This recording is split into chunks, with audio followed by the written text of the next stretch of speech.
It happened at 8:13 p.m. on a cold Tuesday night, the kind of night when silence feels heavier than darkness. That was the moment my phone lit up with a message that didn't just sting. It split something open inside me. "You're banned from Thanksgiving, idiot!" No warning. No build-up. No kindness. Just a digital slap sent by the person who was supposed to love me first. I remember the exact sound the notification made. A soft ding that echoed like a gunshot in my quiet apartment. I was sitting at the kitchen table, still wearing my work badge, halfway through reheating leftovers I no longer felt hungry for. For a few seconds, I didn't move. My eyes traced the words over and over, searching for a typo, a missing emoji, anything that would soften the blow. There was nothing. It wasn't the first cruel message I'd ever received, but something about this one felt final. Maybe it was the timing. Maybe it was the exhaustion that had been living in my bones for months. Or maybe it was because 3 weeks earlier, I had already survived a different heartbreak. The kind you don't even talk about because it sounds too pathetic out loud. The day my partner walked out without a real explanation, leaving behind a half-packed suitcase and a single sentence, "I can't do this anymore." Even now, I still don't know what this meant, so when my mother's text arrived, blunt, cold, humiliating, it hit the same bruise that had never healed. I didn't cry. I didn't reply. I just sat there, watching steam rise from my forgotten plate, feeling an old familiar ache settle deep inside my ribs. My hands trembled slightly as I placed the phone face down on the table, as if covering the screen could somehow mute the cruelty. A minute passed. Then 2. Then the buzzing started. One call, then another, each vibration rattling the table like a nervous heartbeat. I didn't answer. Not yet. Something in her tone, even through text, didn't sound like anger. It sounded like panic. I pushed the phone farther away, the screen blinking with her name again and again, 87 times before midnight, and that was when I realized something wasn't right, something she wasn't telling me, something I wasn't meant to find out. Before everything collapsed, my life looked normal from the outside, painfully, beautifully normal. The kind of life people scroll past on social media and think, they must be doing fine. There was a rhythm to my days, a quiet predictability I once mistook for happiness. Every morning, sunlight slipped through the slanted blinds in my bedroom, painting thin golden stripes across the floor. I'd wake early, make coffee for 2, and pack a lunch that I always labeled with a small sticky note. "Have a good day." It sounds silly now, almost naive, but back then those tiny gestures were the foundation of what I believed was a strong family. My mother used to call me every Sunday at 10 a.m. sharp. It was our ritual. I'd sit on the couch with my mug warming my hands while she talked about her garden, or the neighbor's new dog, or a recipe she had ruined again because she experimented. She laughed easily then. She sounded lighter, kinder. And I loved those calls because they reminded me of a time when she was my safe place, when I was young and she was still capable of gentleness. My partner and I also had our routine. Friday nights meant takeout. Tuesdays were for laundry and bad TV. Saturdays we tried a new cafe and rated their pancakes on a scale of 1 to 10. We talked about saving for a small house someday, one with a real backyard and a tiny shed I could turn into an art studio. We talked about travel, about kids, about building a life that felt steady and warm. I believed every word. I wanted to, but the cracks didn't appear all at once. They started as little things, subtle enough that I ignored them. A forgotten anniversary dinner, brushed off with a tired excuse about work. A password on my partner's phone that had never been there before. My mother switching subjects whenever I asked about money or bills she claimed she'd already handled. A few missed Sunday calls. A few colder texts. A few silences that lasted longer than they should have. I told myself these were normal growing pains, the kind everyone goes through. I convinced myself it would pass. Then the arguments began, quiet ones at first. Not shouting, not slamming doors, just sharp sighs, comments with hidden blades, sentences that ended too quickly. My partner stayed later at work. Spent more weekends with friends. Their phone, always face down. My mother stopped saying "love you" at the end of calls, replacing it with hurried goodbyes or background noise suggesting she wasn't really listening. There were moments, brief and haunting, when I felt like a guest in my own life. One night stands out like a bruise. The night my partner came home after 2 a.m., smelling like perfume that wasn't mine. They claimed it was someone at the office, brushed past me and went straight to the shower without meeting my eyes. I didn't push. I didn't want to hear a lie spoken out loud. I just sat at the edge of the bed, listening to the sound of water hitting tile, feeling something inside me slowly crumble. Around the same time, my mother started asking for money more frequently, smaller amounts but constant. $20, $40, $50. Just until next week, she'd say. Just until my check clears. But she never paid me back. And when I finally tried to set boundaries, she grew defensive, distant, cold, almost like she was building a wall brick by brick, one guilt trip at a time. Still, I held on. Maybe out of loyalty. Maybe out of fear. Maybe out of habit. Life went from warm tones to colder shades without me realizing it. I kept doing what I'd always done. Fixing things silently, stitching every tear, smoothing every edge. I held the world together with both hands, while the people I loved slowly drifted away from me. Then something small happened. Something most people would ignore. But it stayed with me like a whisper I couldn't unhear. It was a Wednesday morning. I was leaving the apartment for work, and as I grabbed my keys from the bowl near the door, I saw a second set of keys underneath mine. Keys I didn't recognize. When I picked them up, there was a keychain attached, a tiny silver charm shaped like a heart. I turned it over. On the back, engraved in neat script, were the initials HR. My partner didn't know anyone with those initials. At least, not anyone they had ever mentioned. I stood there for a long moment, keys in my shaking hand, feeling that same unease crawl up my spine, the kind that warns you something is coming. Something you can't see yet, but it's already on its way. I didn't know it then, but that little silver heart was only the beginning. A clue, a warning, a crack in the surface of a life I thought I understood. And by the end of that week, the truth would begin to slip through those cracks. Quietly, steadily, and in ways I never expected. The truth didn't arrive with fireworks or confrontation. It slipped quietly into my life on a rainy Thursday evening, the kind of night when the air feels heavy and the world seems paused. I came home drenched, shoes squeaking against the floor, and the apartment felt unusually still. No TV on, no lights, just darkness and the soft hum of the refrigerator. I remember thinking it felt like walking into a memory rather than a home. I tossed my wet jacket on the chair and plugged in my dying phone. As the screen lit up, I saw a notification I had never seen before. Your password was changed at 5:52 p.m. It wasn't my phone's password. It was for the shared cloud folder my partner and I used for receipts and documents. A simple thing. A tiny thing. But that glow on the screen felt like a warning flare. I opened the folder, half expecting it to be empty. Instead, there was a new file, a single image. Time-stamped 5:53 p.m., taken in our apartment.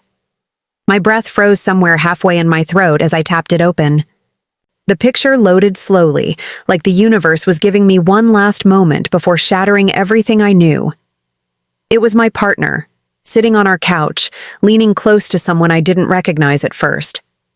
Someone with a familiar silver heart keychain dangling from their bag.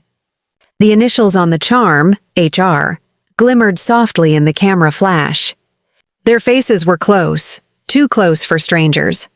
My partner was smiling a smile I hadn't seen in months. Not for me, not anymore. The room around me felt colder. I swallowed hard, waiting for the sting of tears, but none came. Instead, silence wrapped itself around me, thick and suffocating. My heartbeat was the only sound, slow, heavy, echoing in my ears. I zoomed in. Their knees touched. Their hands brushed. My partner's head tilted toward the stranger in that unmistakable way. the way you do when you are falling into someone you shouldn't. I didn't scream. I didn't drop the phone. I didn't even sit down. I just stood there, feeling the weight of the rain dripping from my hair onto the floor, one steady drop at a time. In that moment, something deeper clicked into place.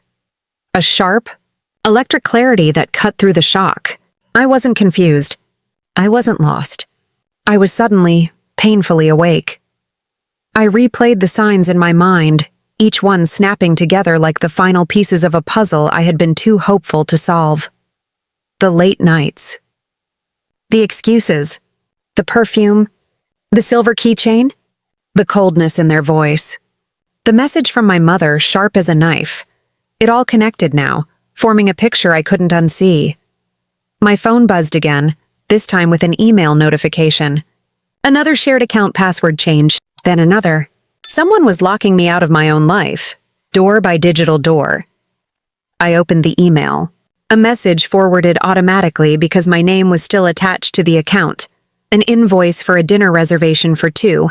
Expensive, intimate, celebratory. Booked weeks ago. The same night my partner claimed they were working late. My hands felt numb, but my mind grew strangely calm. The kind of calm that comes when the storm inside you finally burns itself out.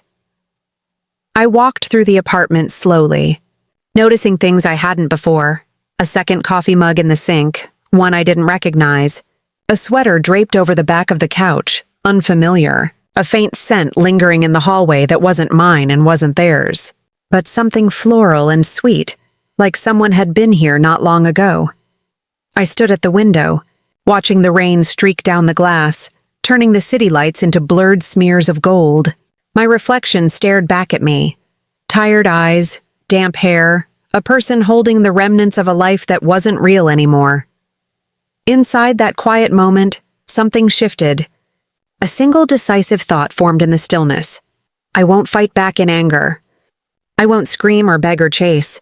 I'll wait, not out of fear, not out of weakness, but because the truth was already unraveling, and soon they would realize I had seen everything. And when that moment came, I wouldn't be the one breaking. I would be the one watching everything fall exactly how it needed to. After the hush settled and the initial shock had burned down to a manageable cold, I stopped pretending my life could go back to normal.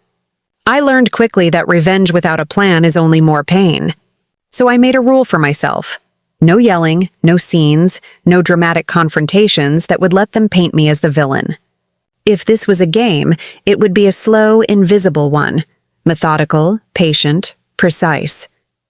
I became a quiet engineer of consequence. The first thing I did was catalog everything. Names, dates, transactions, times when the house was empty. I printed the receipts that mattered and scanned the ones that didn't. Paper trails comforted me. They were mute and reliable, unlike people. I built a folder on my laptop marked with the title they would never expect to see. Thanksgiving. Every file had a tag, a timestamp, a note about why it mattered. Organization felt like control. Control felt like breathing. I rewatched old messages with a clinical eye, not to relive, but to map.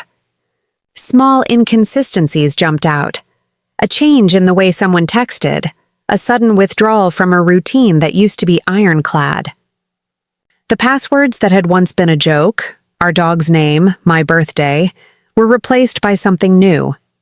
I made lists, aliases, email prefixes, the 3 delivery addresses that kept showing up for the same package, the different phone numbers that routed to the same voicemail. It's astonishing how careless people are when they're certain they're smart. I quietly rebuilt bridges I hadn't known I would need. I called an old friend who worked at the bank and asked a favor that sounded ordinary. Could they help me understand a series of transfers I didn't recognize? He obliged, sliding me reports framed as casual chat. I hired, with my own money and my own discretion, a freelancer who did background research for documentaries. I didn't use the word revenge in any email. I used neutral words: clarify, verify, timeline.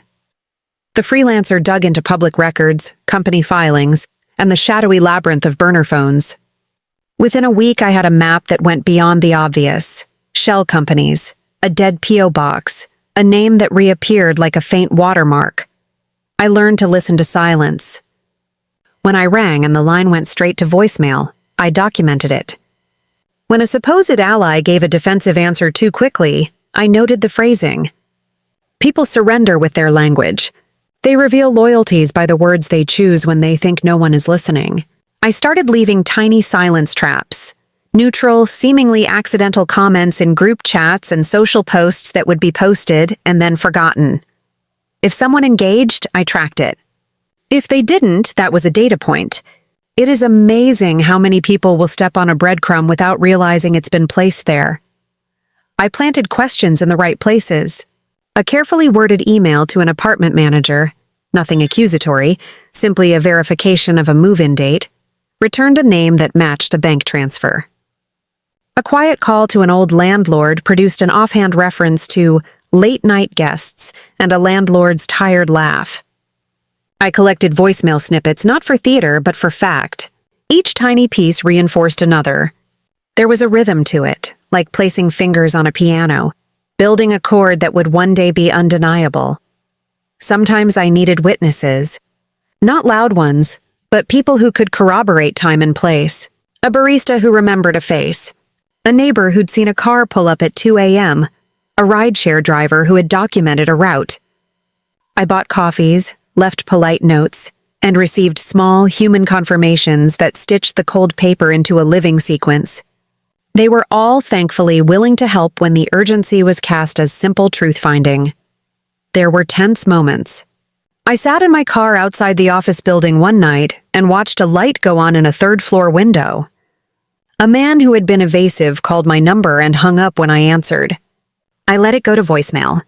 His breathy apology, wrong number, was a lie I saved and transcribed. In another moment, I confronted someone quietly in a parking lot. No shouting, no fury. I simply handed them a printed spreadsheet and watched them turn white as the columns mapped their own movements. They flinched and said, "How did you?" I smiled the way you do when you know the joke is no longer funny. I also set a handful of traps that were technical, precise, and utterly moral in their design. A proxy email that would forward copies to me when a particular account was contacted. A scheduled message set to go if a certain file was opened. Small digital tripwires that would illuminate who was operating in the dark. I tested these mechanisms until they were invisible to all but me. At night, I rehearsed questions I would never need to ask. I visualized the sequence that would align. The bank statement exposed. The contractor admitting that payments came from a company with no records. The friend who confessed that loyalty had been bought. But never in anger. Always in documentation. Always in steps that could be verified, shared, and understood by people who would matter when the moment came. I could feel the pattern taking shape. Not like a shout, but like a net slowly woven. My actions were quietness dressed up as normalcy, paying bills on time, answering texts with the same measured calm, making plans as if nothing was different. They assumed my silence meant surrender. They were wrong. Each quiet hour was a stitch. Each seemingly small discovery was a backbone for what would come. When the final pieces slid into place, I didn't announce victory. I did what I had always done. I moved the chess piece, left the clock running, and watched. They had no idea what was coming. The day everything came together was strangely bright, the kind of crisp morning where the sky looks too clean for the truth it's about to hold. I woke before sunrise, not out of nerves, but out of an instinctive calm. The kind of calm you reach only when the storm has passed inside you, even if it hasn't passed outside. I laid out the folder on my desk, the one labeled Thanksgiving, and for the first time, I didn't feel pain when I looked at it. Only certainty. My plan required 3 places, 3 conversations, and one final moment that would change everything.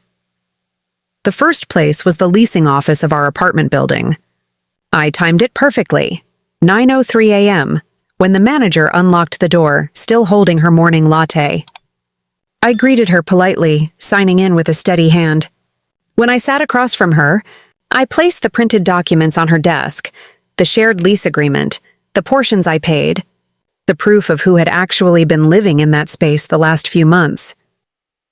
She skimmed the pages, her expression tightening. "You've been covering everything?" she asked quietly. "Yes," I said, "but that ends today."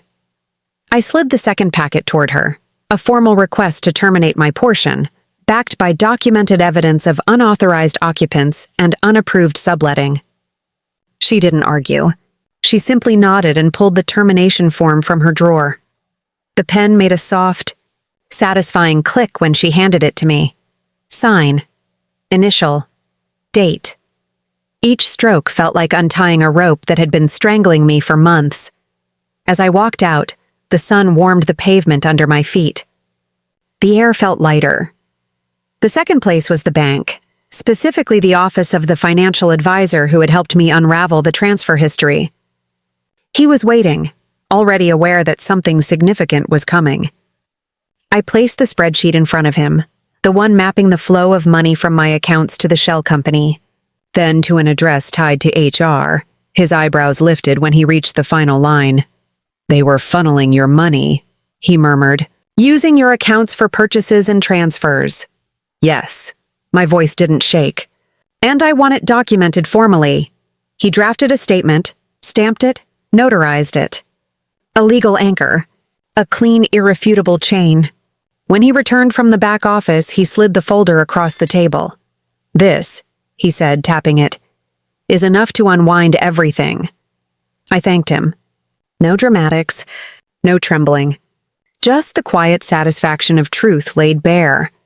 The third place was the apartment itself, but not mine. The one connected to the P.O. box, the one tied to the receipts and the dinner reservations and the late-night ride shares. I waited in my car across the street, watching the building. At exactly 12:47 p.m., my partner walked out with HR beside them, laughing softly, unaware of anything except their own reflection in each other. I stepped out of the car and approached with calm steps. They looked up. Surprise flickered. Then tension. Then fear. "Can we talk?" I asked politely. My partner opened their mouth, but HR put a hand on their arm as if to shield them. It was almost funny. They still thought this would be a fight, a storm, a scene. Instead, I handed them both a small envelope. Inside each was a copy of the cloud photo, the bank statements, the receipts, the apartment records, and a signed notice showing that I had removed myself from every shared financial tie. No anger, no shouting, no accusations, just evidence. My partner's hands trembled as they flipped through the pages. HR's face went pale. How did you?" My partner stammered. "I paid attention," I said quietly. "It's amazing what you can learn when you stop expecting the people you love to be honest." There was a long, hollow silence, the kind that swallows sound and thought at the same time. Cars passed behind us. A distant siren wailed somewhere blocks away, but for a moment, the world felt muted. "I didn't mean for you to find out like this," my partner whispered. I looked at them, really looked, and felt nothing. Not hate, not rage, not longing.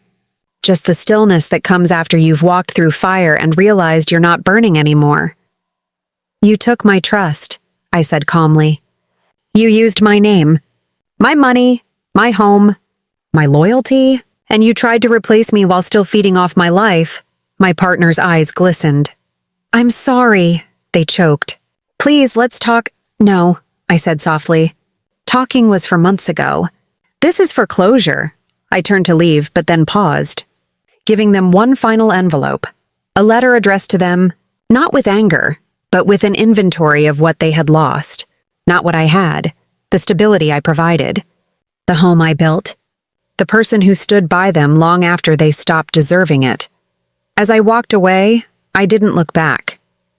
Their voices blurred behind me, panicked, confused, pleading.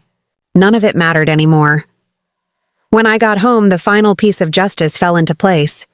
My mother had called again, 12 missed calls this time, but one voicemail stood out. Her voice was frantic, desperate. The utilities I'd been paying for her had been shut off. Every subscription, every bill, every little safety net she never appreciated. "Why would you do this?" she cried. "I need you. Please call me back." I listened to the message once, then deleted it. Not out of cruelty, but because for the first time in years, I understood something I should have understood long ago. You can love people without letting them hurt you. You can walk away without setting anything on fire. Sometimes justice is simply choosing yourself. I stood in the doorway of my quiet apartment, feeling the world expand in front of me again. Not as a battlefield, not as a puzzle to solve, but as a life I could finally claim without carrying anyone else's weight. My revenge wasn't loud. It wasn't violent. It wasn't dramatic. It was clarity. It was truth. It was freedom. And as I closed the door behind me, I knew one thing with absolute certainty. They had no idea what was coming, and they never saw who I became because of it. In the weeks after everything unfolded, life grew quiet in a way I hadn't felt in years. Not the tense, waiting kind of quiet, but a peaceful one, the kind that fills a room like soft morning light. I woke up without flinching at notifications. I walked through my apartment without feeling like I was sharing it with ghosts. Even my footsteps sounded different, steadier, grounded mine. My partner moved out within days of the confrontation. There were no dramatic texts, no attempts to rewrite the story, no sudden bursts of remorse. Just a slow fading like a radio signal losing strength. I didn't chase closure because I finally understood that some endings aren't conversations. They're revelations. You accept them, breathe through them, and step forward without carrying the shards. My mother, too, eventually stopped calling. For a long time, her number appeared daily, her voicemails shifting from anger to guilt to quiet desperation. But I didn't answer. Not to punish her, but to protect myself. Loving her had become a wound I reopened again and again. Distance was the first bandage that ever actually held. With time, I began building routines that belonged only to me. Morning walks, warm tea at sunset, long drives with music I used to love but had forgotten about. My apartment felt different now, like a place where a life could begin instead of one falling apart. I rearranged the furniture, not out of necessity, but as a quiet declaration that I had space again, emotionally, mentally, physically, and in those ordinary moments, I realized the real victory wasn't the revenge. It wasn't the legal clarity or the financial freedom or the perfect unraveling of their secrets. It was the calm that followed, the knowledge that I had walked through betrayal without letting it turn me into someone I wasn't. Justice felt good, but peace felt better. Looking back, I don't regret waiting, watching, planning in silence. It taught me that sometimes patience is sharper than anger. Sometimes truth is louder than confrontation. And sometimes the greatest power you can claim is simply choosing not to carry anyone else's darkness. In the end, I learned this. When someone shows you what they are willing to break, believe them, and then choose to build yourself instead. If you enjoy deep emotional stories like this, don't forget to like the video and subscribe for more.